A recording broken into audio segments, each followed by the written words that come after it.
大家好，我是康云. Hello everyone, I'm Kang Yun, aka Cricket, aka Cloud, and welcome back to Chang'e's journey through Boletaria.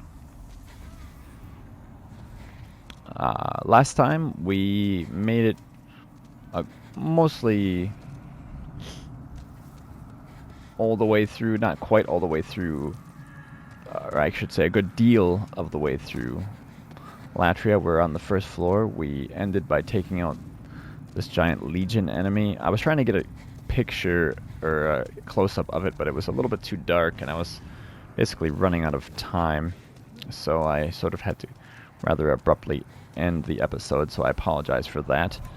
We want to equip our Fragrant Ring again because we used up most of our MP fighting that guy.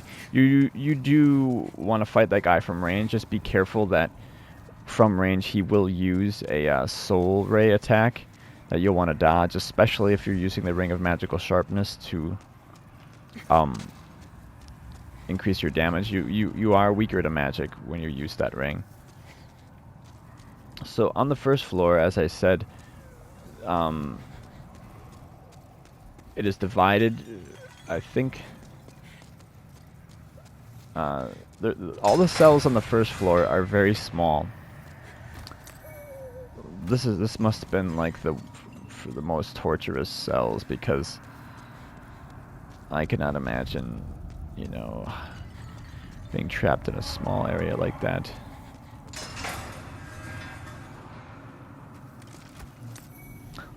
You can get a few items here, nothing super noteworthy right now anyways, and there is a guy here, but I don't think he's armed.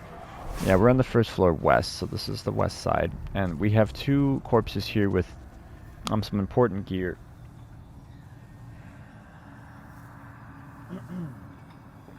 Excuse me. This is the silver bracelets. This is a female-only item, and there's a lot of complaints about this. This is a well, you don't wear this for defense, as you can see. It's got minimal defenses, no resistances. It's very fragile, only 100 durability in it, but it's very light. But when you equip this, you obtain, I think it's either 15 or 25% more souls.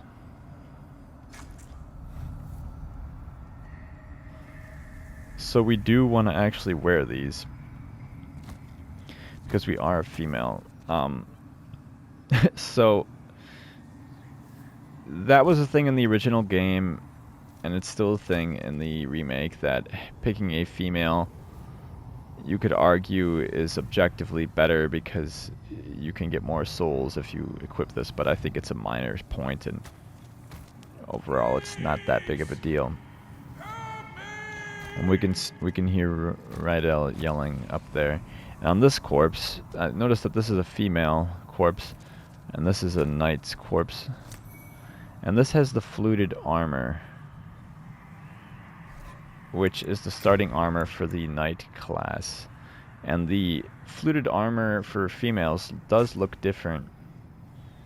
I guess I didn't show the black leather last time, so I'll show that quick. We're in soul form, so it's kind of hard to see. It looks more or less the same as the male counterpart. In the original, I think the females had like a veil over your face, but they made this rather... It kind of looks a little bit drab, if I can use that word. And this is the fluted armor for the female. I actually really like the way that looks, and I like the color that they added to it, the sort of blue and rust red and orange on the shoulder there, the like leather, and the detailing on the mail, on the boots. It looks pretty cool in my opinion. If you wanted a bit more armor, might not be a bad choice.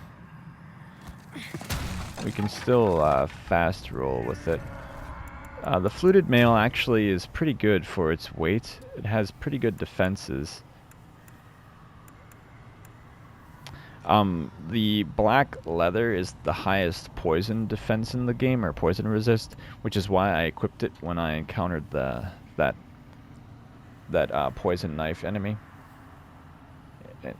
thinking that it would raise my poison defense enough to not get poisoned, but I was wrong.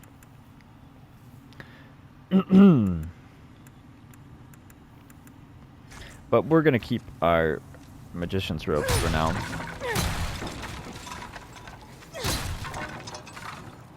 And in fact, because we are getting close to our limit, as you see, our item burden is 90 and we are at 83. We're gonna send a bunch of this heavy stuff back. We don't need... Oh yeah, and we also picked up the... Along with the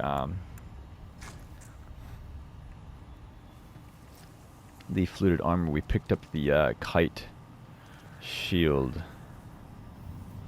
It's the starting shield for the knight class. It's a pretty decent shield. It weighs 3.5, has 55 stability, which that's unupgraded. As you see, our +7 buckler or round shield has 56, so it's just barely better, and has 100 block, 100 physical, 70. It has the same block as the heater shield, but it has a little bit better stability and it's a little heavier.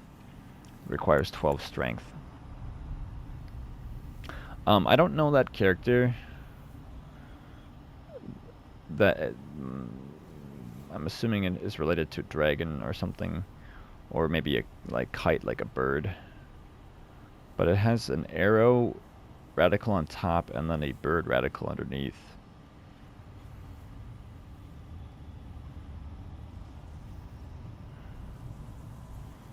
Yuan, it means hawk. Okay. Yuan, hawk, or glede, or kite, meaning small hawk. Okay. So that's what's meant by kite. Which I kind of thought so, but there is a dragon on there. And Dun, the second character, means shield, as you see. This one is the Yuan Dun, which means round shield. But we're not going to use that. We're going to send it back. And we're definitely going to send this heavy crossbow back. I guess I can showcase it briefly. It's very large. It looks cool, but unfortunately crossbows are pretty bad in this game, as I've talked about extensively. Nah, we don't need a second wooden catalyst. Those other items aren't too bad. I guess we can't even use the claws though. We don't have enough decks just yet.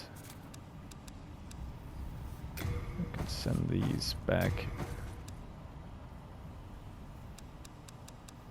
And the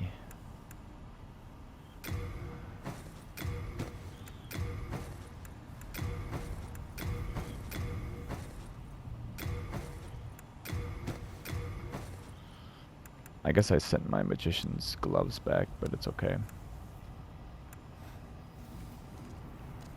Alright.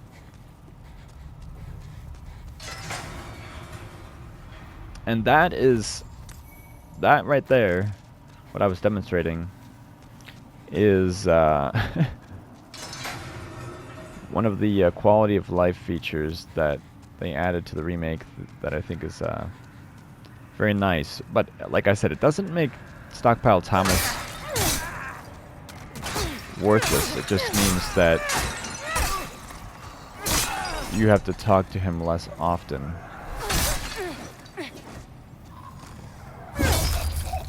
Now if we see over there, there is a crystal lizard we do want, because we do want Moonlight Stone.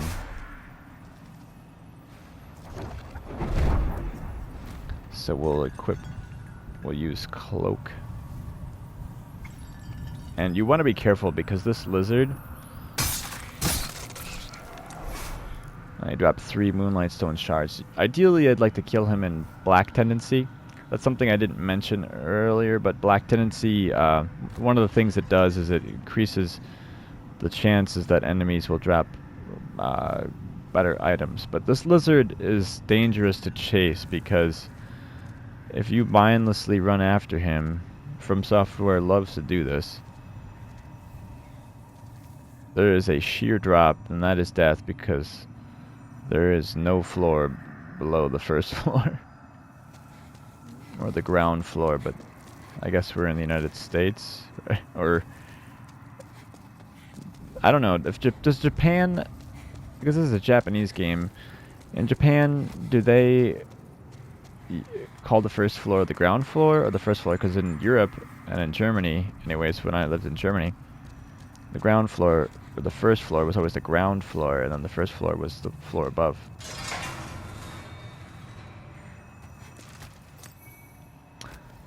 Another nameless hero's soul. And in pure white tendency,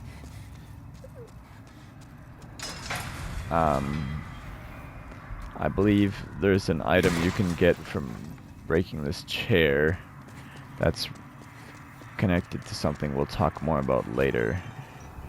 That's to do with the remake, and the sheer drop is right here. So if you break through this rubble, there's a hidden doorway here you can go through. And when you come back here, it's very easy to mindlessly run through here. So I like to put an Augite of Guidance there as a reminder that you don't want to run there, or you want to stop there. Anyway, what I mean, you come out here and you can get another Moonlight Stone shard, which we need all of those that we can get for our winged spear. And if you come around the corner here, we get a weapon that I also want to use. This is interesting. So this is another way to say, this is 穿甲剑, which means to penetrate armor sword. Like, and this is, we call this an Estoc in English, which I'm sure is based on what, French or Latin. But it's essentially the strongest thrusting sword in the game, and it has the longest range. So I'm definitely going to be upgrading this. I'd like to use all of the thrusting swords except for the Needle of Eternal Agony, because that weapon is nigh on useless. But this is a really cool sword. A lot of players like to use it and make it fatal because it has, I think, the second highest critical damage after the winged spear when made fatal. Requires 12 dex and 9 strength, so just 1 more strength as compared to the rapier. So yeah, that's why you want to come out here, is to get those 2 items, because that is the deceptively short distance you have to run. If you come out here, it's very easy to forget, and then you just run, because of course it's dark and you don't see the drop.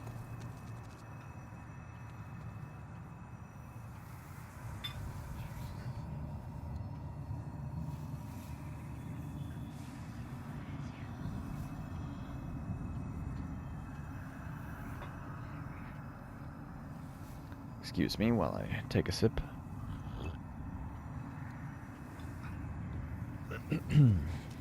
Alright. And the icons above my stamina bar, you've probably been noticing, those indicate status effects.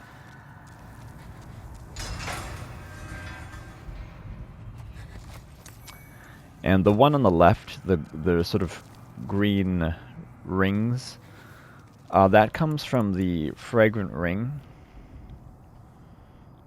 You've seen me, when I take that off, I don't have it anymore. So that's the regeneration effect. So if you have HP or MP regeneration, you'll get that icon. And because I took it off and added it, it's on the other side now. The soul icon, if you look at the upper right corner where my souls are, that's the souls icon, which you see also in my stats there. The top 3 things are my soul level, my current souls that I have, and the third one, the green soul icon, is how many souls I need for the next level. So we have enough for 1 level here. But that icon there, you see it's a soul icon with an up arrow, and that's from the silver bracelets. It increases my souls. We come out here and we'll get a cutscene.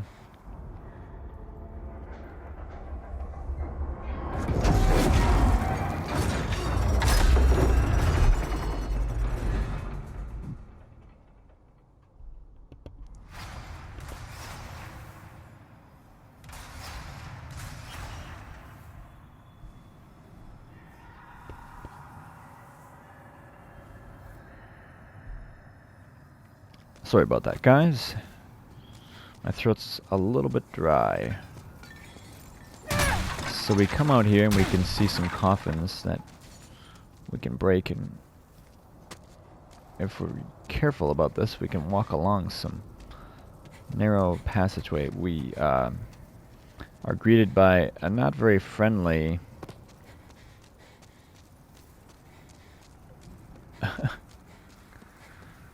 statue that is shooting crossbow bolts. We can drop down here, and if we're careful about this, we can loot a stone of ephemeral eyes. Always good to have. Now you want to be very careful, because what is very strange in Boletaria, in order to hop over ledges, you had to be running against them. But here, like, you hold the run button, like you hold down X or circle, depending on what you use, and you'll hop up. But here, I don't have to hold that down. If I just walk against that, my character will hop up, which, as you can see, people have gotten killed. How did this person die? Or they ran off the edge. But it's very easy if you try to run, and then you, like, your momentum will carry you forward and you'll just fall and die there.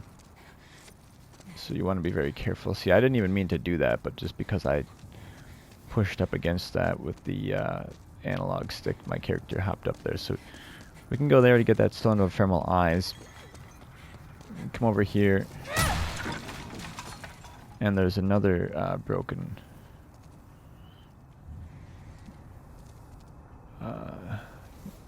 another break in the gate. And we can walk along here to get another item. This is a Mercury Rapier. It's the same rapier that I have, or piercing sword, but it's upgraded along the Mercury path, which is pretty nice to have if you... I think this is the only weapon in the game that you can just naturally pick up that has poison. And it's not like... You can buy the rapier from the once royal mistress if you don't have one, if you don't start as a royalty. But you can pick this up, and if you don't want it to be Mercury and you wanted to upgrade it down a different path, you could use Meltstone on it. But it's +1, so it gets 120 poison. which is 2 HP per second. And if you upgrade it to +5, it would be the poison effect will be quite strong. I might upgrade that, but I think I'd like to upgrade a different weapon down the Mercury path first. And it's interesting or cool to note that in Chinese, Mercury is Shui Yin, which means liquid or water silver. So yeah, there is a poison weapon for you if you wanted one. And you might not think you can pick this item up because of these bolts, but you actually can. And this is the Warden Key. Now, if you cross there, if we run across here, which you can, you could drop down and pick up that Stone of Ephemeralize from up here and then go around that path that I went around before. Now, it is possible to roll through these bolts. It's not too difficult, but because I feel like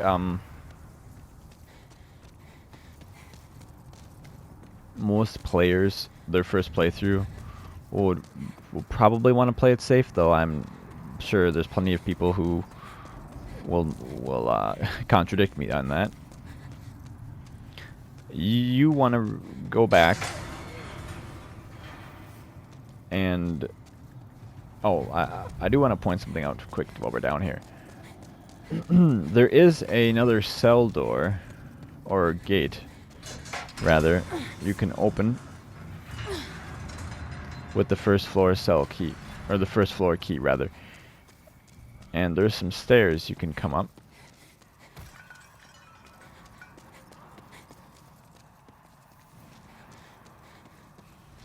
And there is another cell, or another gate, but we can't open it. That gate only opens in pure white, I do believe. So that is another part of the pure white tendency event that we will be wanting to do when we come here, because there's some goodies there that we want. Some good treasure. Wow, that lighting. The lightning.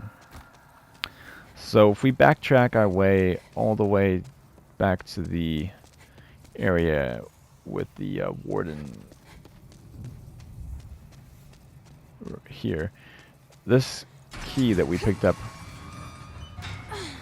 opens the 2 gates that were previously locked on either side. And as you can probably guess, there are mind flayers here, so we will want to cast Cloak and get the drop on them.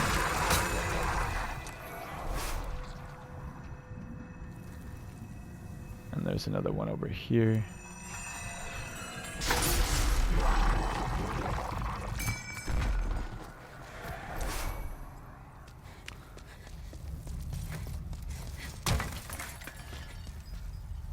And we can get some souls. And they just loop back around. They both lead to the same spot. There's 2 here. There's a statue here, and well, what wardens once were here, I think are long gone. And we can open this gate. This is a unique gate. You don't need a key for this, but this essentially allows you to come out. This is the entrance to the prison. These stairs both go to the same side. We come down here and we see some gargoyles. And we see some eerie green flames.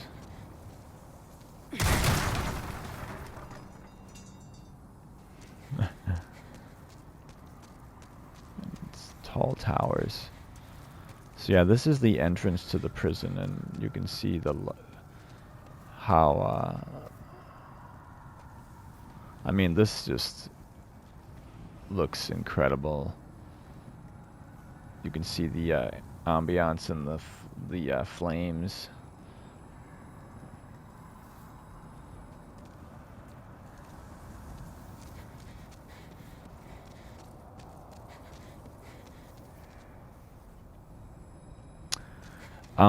People talk a lot about how Latria inspired areas of Bloodborne, or Bloodborne in general, and I can definitely see that.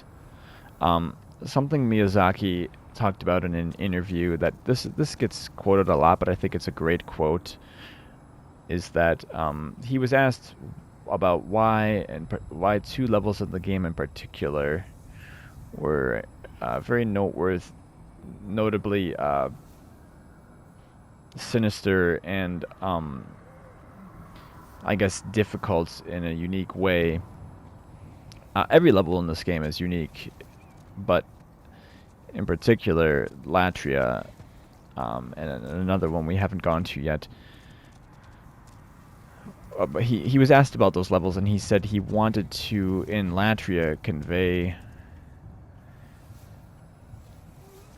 evil as it is man-made. So this is all man-made evil. It's a prison.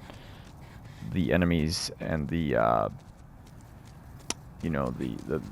evil you encounter is as a result of man's meddling with the soul arts, and when we come over here,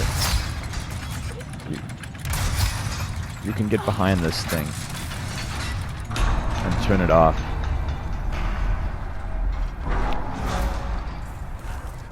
And then we can loot all this treasure here.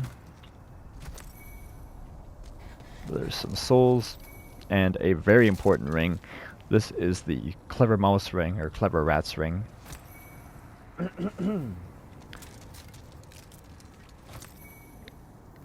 Some more souls, and then a Stone of Ephemeral Eyes. That Rat's ring is very important, and this is important for pretty much, well, most builds. I suppose it's less useful for faith builds that rely on regeneration.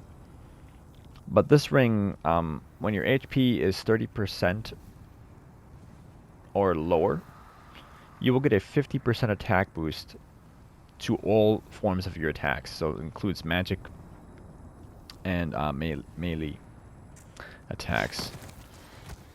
So it is a good ring when you have low health, and you can set yourself up to, they call it hyper mode in this game, or in these games, but it originated in this game. And this is another really iconic shot here. I mean, the moon and that statue. Can we get the moon in the shot?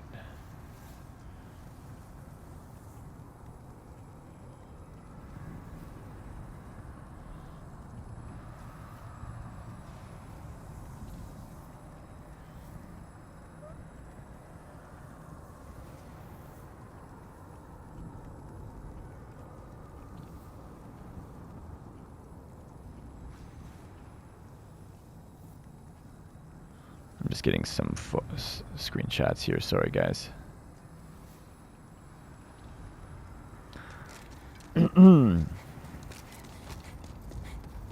Looks really cool. So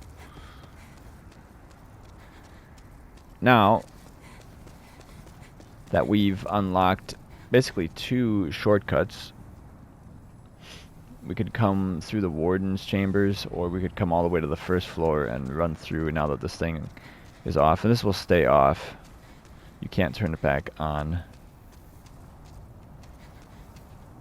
There's 2 walls we can traverse if we walk up these this tower here.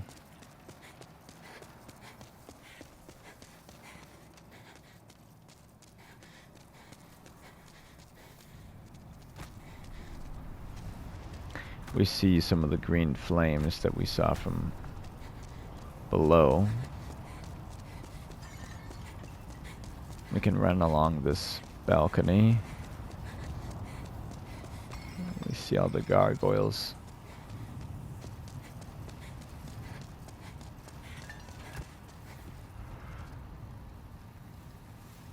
See the spires and the lightning here. And there's a lot of green in this level. And we see a cathedral with some stained glass. We open this door, and we can actually see inside this cathedral.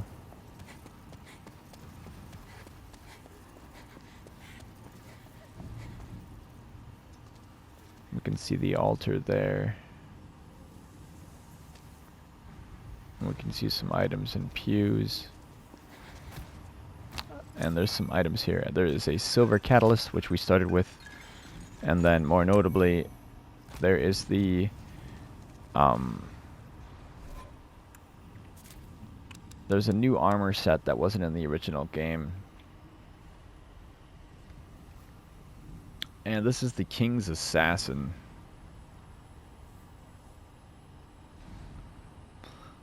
Armor. It looks pretty cool. I think it looks the same on males and females. I think it's pretty popular, and if you have a sort of, you know, assassin or dagger or dex focused build, it definitely can look pretty good. We're not gonna use it though on this character because I don't think it suits her. Chang'e doesn't, she's not an assassin. Although she does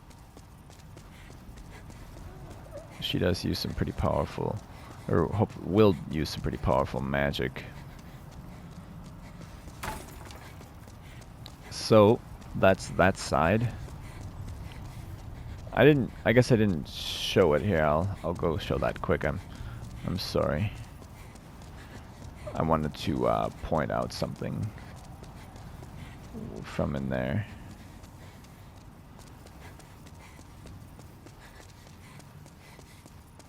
I'm trying not to play through this game rushing because, you know, I've played through it so many times, but I'm wanting to show things. And if you look across here, let's use the brass telescope. If we look across there, we see there's one of those prisoners, but he's casting some sort of spell, and we see there's a key on the wall there. If you pay attention, you can see it sparkling. And we can access that by traversing the other tower. So that's where we're headed now.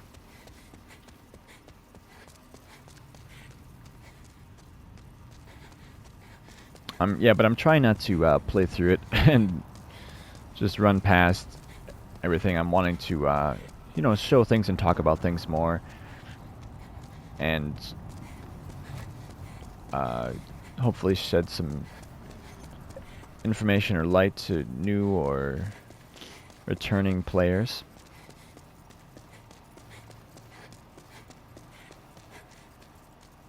Sorry for the dizziness in the camera, but it's a long run. Oh yeah, so we come out this side. That's where we came. Takes you to the entrance. Then this if you go this way, that will take you to the boss, and you can go and fight the boss, but you will want to come up here first. It's very much advisable to go up here before you go take on the boss.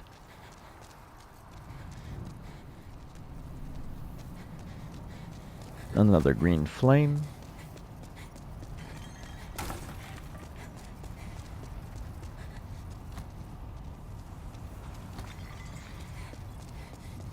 And we'll note that there is a break in the wall here, and we can drop down to get an item, but we don't want to do that just yet.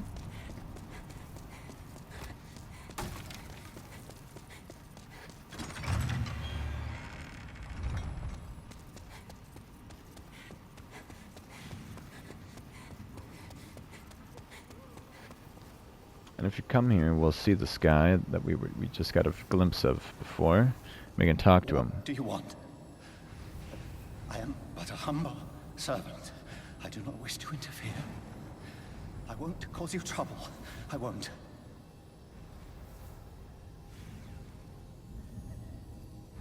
What do you want? I am but a humble servant. I do not wish to interfere. I won't cause you trouble. I won't.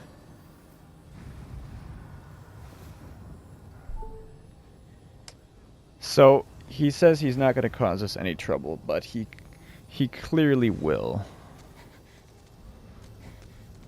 What do you want? I want to read the message. I am, but I won't cause you trouble. Attack. What do you want?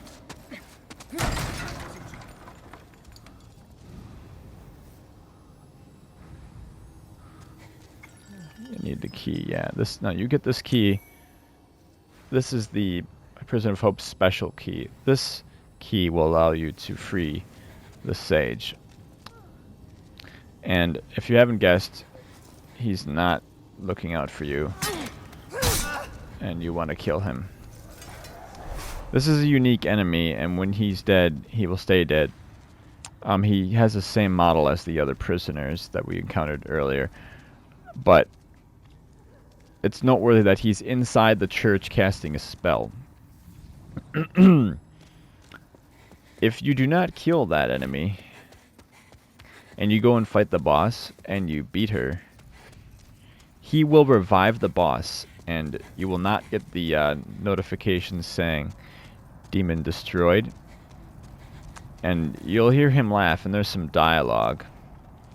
And I might show it on another character, just to show what happens if you don't kill him and kill the boss. But essentially, you'll just be in the boss room, nothing will happen, and you can't progress. And you'll want to, or you'll have to leave the boss via the fog. And you can hear an archer, or a crossbow, being fired from below.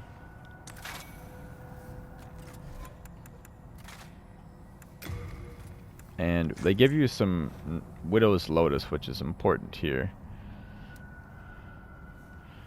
Because when you drop down here,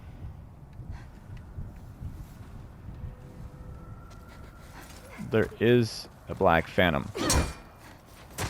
And she wields a weapon called the Baby Snail.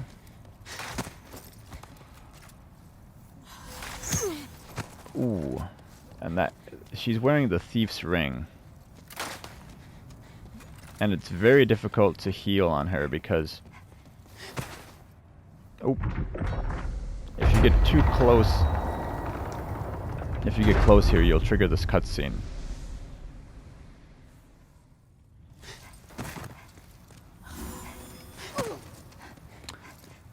She's more dangerous from range. This dagger doesn't do a lot of damage, but it does...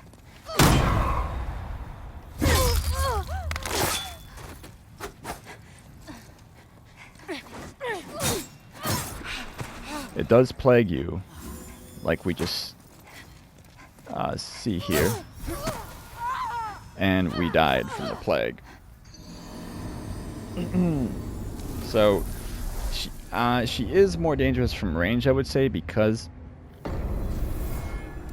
of the fact that her crossbow hits more powerfully than her baby snail. But if you don't have any plague resistance and you take too many consecutive hits like I did, she will plague you, and I wasn't able to heal it in time. And as you saw, when I tried to heal myself, the cloak should allow us to bypass that spot without getting followed by those prisoners.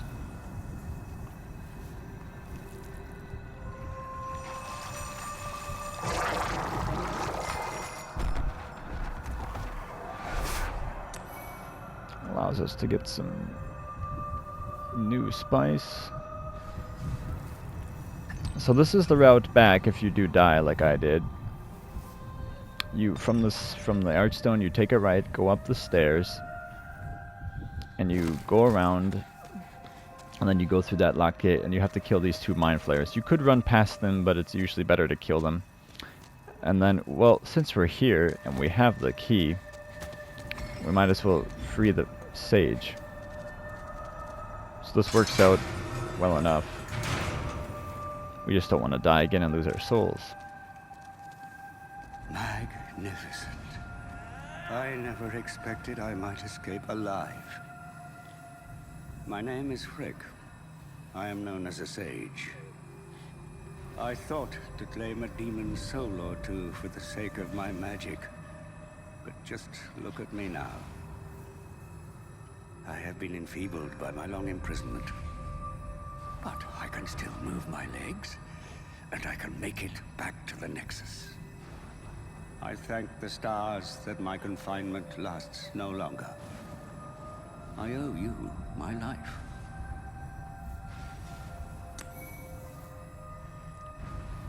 Geri the Indao.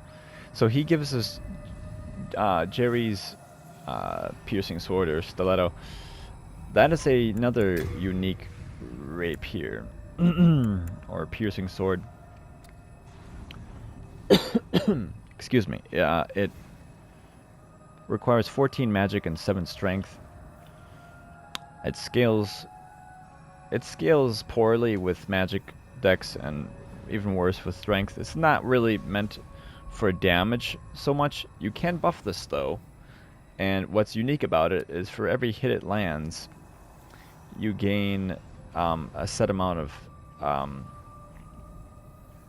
MP, and if I'm not mistaken, at unupgraded, it gives you, I think it's 5 MP per strike, and you can poke pretty fast with it, and because the enemy won't die so quickly, you can get a bunch of MP back by just poking. And when you upgrade it fully, it will give you, I believe, 20 MP per strike, which is not bad at all. So it's a very good weapon to use on a magic build, which we will be using it. I have been enfeebled by my long imprisonment. But I can still move my legs, and I can make it back to the Nexus. Yeah, so this here is just a spell that he cast to give himself some warming light. You can actually cast the cast light spell, which exists. It didn't come into the. It didn't. Excuse me. It didn't exist until Dark Souls. Or what I mean to say is, it wasn't until Dark Souls that spell became a thing or it existed.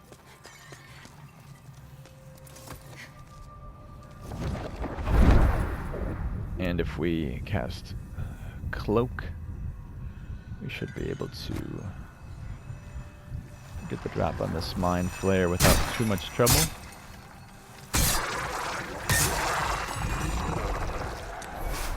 I wanted to backstab him, but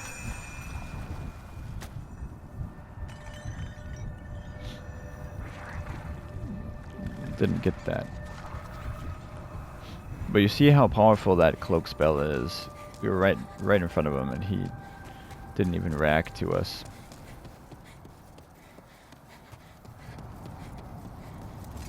So now we want to cast Cloak and try to get the drop on her this time. I don't know if it'll work.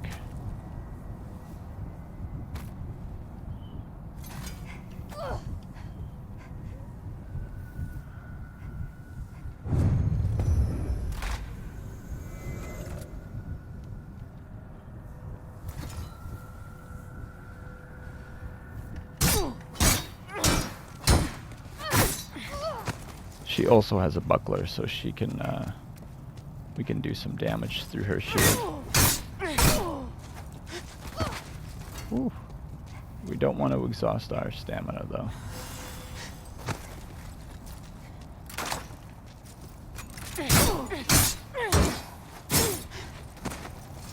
Like that.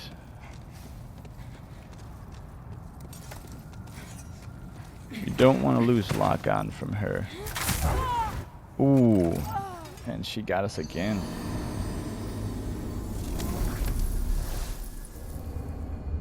I didn't realize she took out her crossbow, but yeah, we lost lock-on and...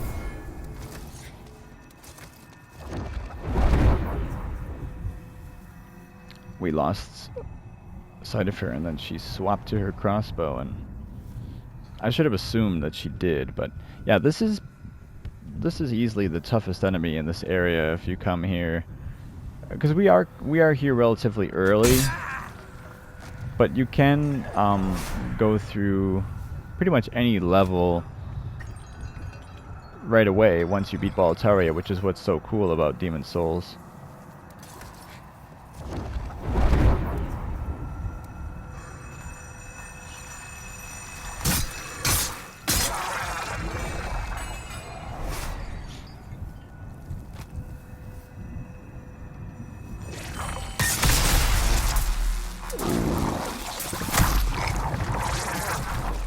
And we just survived that attack.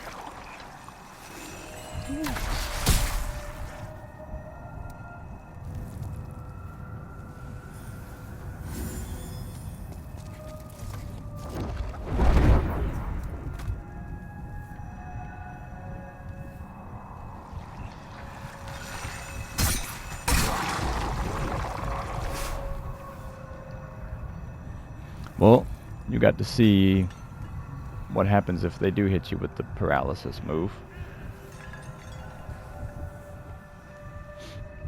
And we had just enough HP to survive it.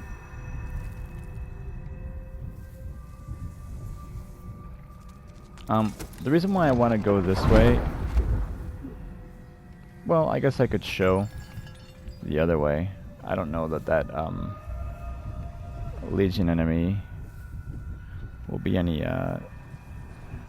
he shouldn't be too hard to run past with the cloak. If you just stick to this side. He can hit you from range.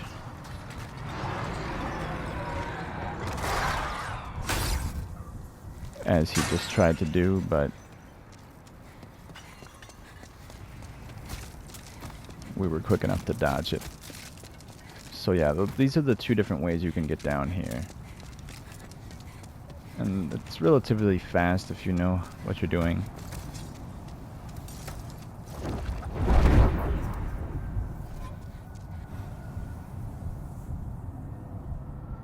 Yeah, fighting her from range is not...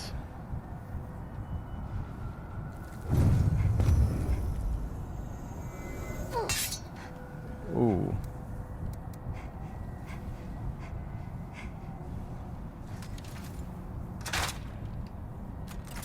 You want to wait for her to fire off a bolt.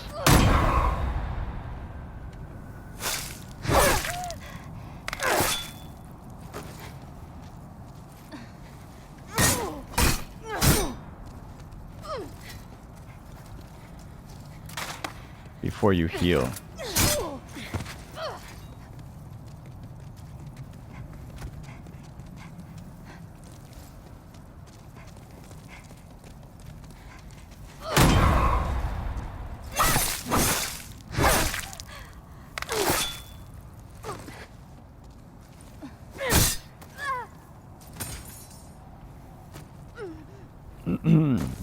Yeah. And that's a better way to handle her. And she drops 3 Moonlight Stone chunks, which is very important. And 2 stones of Ephemeral Eyes.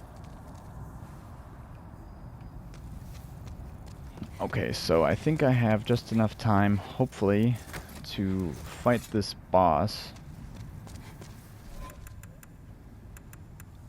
And...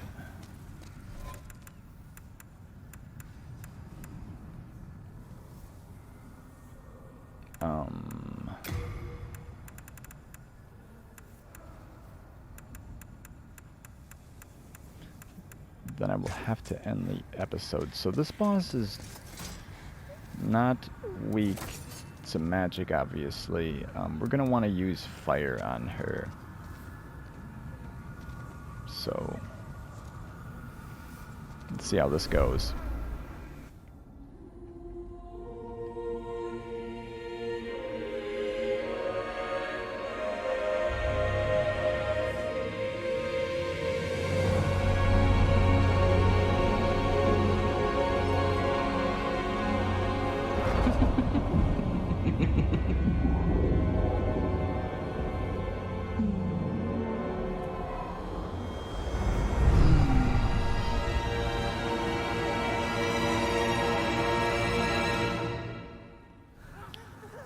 So this is the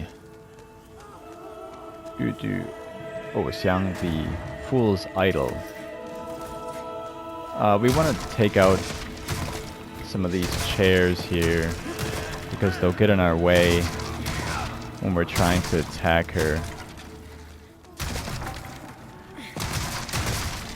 She is passive at first, but if you take too long, she will start attacking you.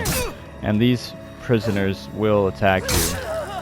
They don't have knives, but they will try and slap you. But they do actually worship her, and it's worth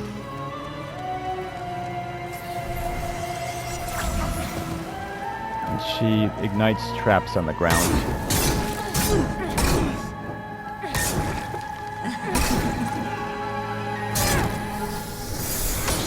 And you want to do as much damage as possible.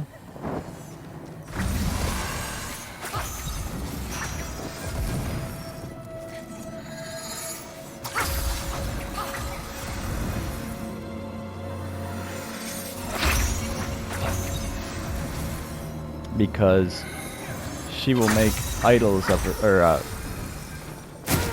ooh.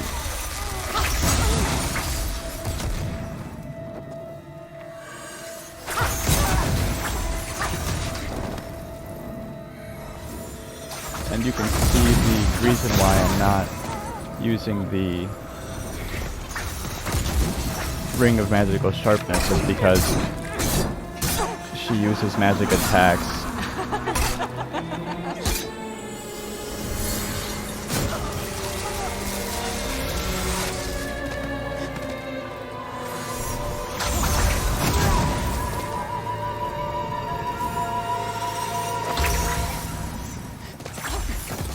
And the real one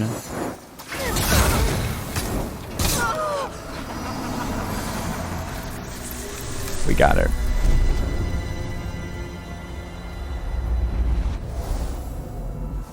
So we got pretty lucky with that fight. We are underleveled, but we get 9,273 souls and we regain our body. I like that you can hear the fire on the rapier.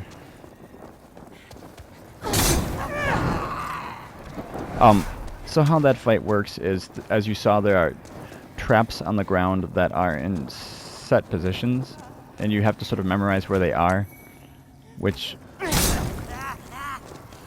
these pews, you can break the tops, but you cannot break the bottoms, so they do block your path, and you have to navigate through them. And if you do it, if you mindlessly run through here, there's several traps down the middle that will allow you to get hit from all sides. So you want to use the sides, use these pillars to block the idols from shooting at you. The fake ones, when you lock onto them, will have a health bar, like a small health bar, whereas the real one will not. And the real one will shoot Soul Ray, the larger, lighter colored blue spell, and the fake ones shoot Soul Arrow, the smaller ones. I think it's a deeper blue. But we do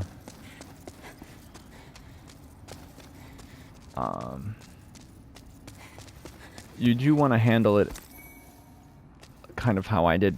you want to try and avoid getting hit by those. We got lucky that, because where she spawns is sort of, I think it's random. She spawned over here the second time. She always starts up front, and once you do a set amount of, you could, if you have enough damage, you can kill her in one go. But usually she'll disappear before you can kill her. And then you have to find the real one. And so when I was waiting around here, I didn't want to waste my buff on my sword. I could have swapped to my spell, but I would have lost my turpentine on my rapier. But if you attack one of the fake ones one time, they will disappear. They take a moment to do so, but they will disappear, and it leaves you with less to deal with. But I think the lower her health, the more false idols she'll spawn, which can get pretty overwhelming if she gets low health and you don't take her out.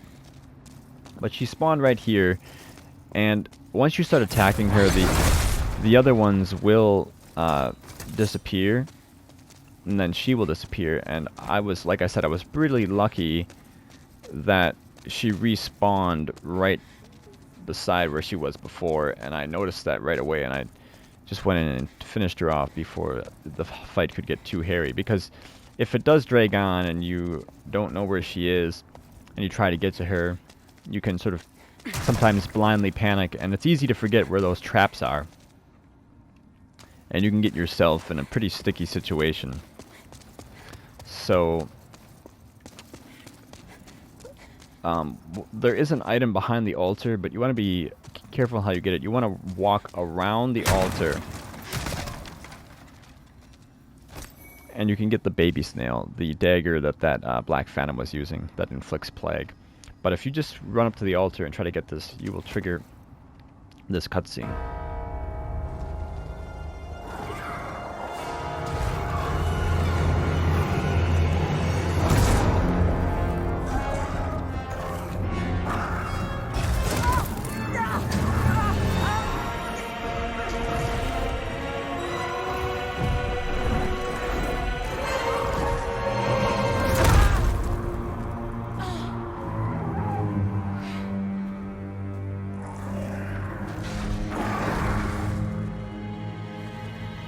Oh yeah, and I forgot we were wearing the silver bracelets, so we did get more souls from beating her. So we're pretty much out of time here. You can see now we're in Upper Latria, and we do want to leave and go back because this is a popular invasion spot. We'll explore Upper Latria in another episode.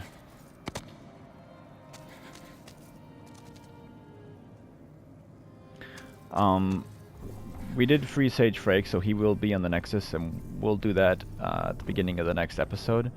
We have our body form back. We won't be keeping it for long.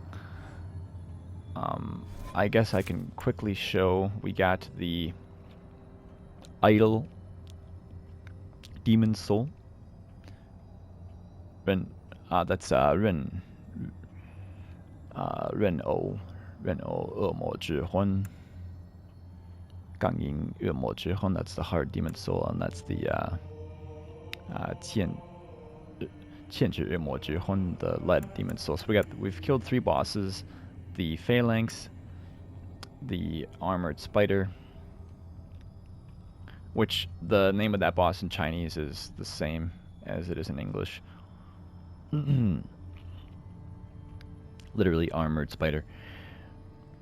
And the Fool's Idol. We can use these 2 souls to learn some useful spells from the Sage, but we'll do that next time. So I hope all of you enjoyed this episode. Please leave a thumbs up if you did.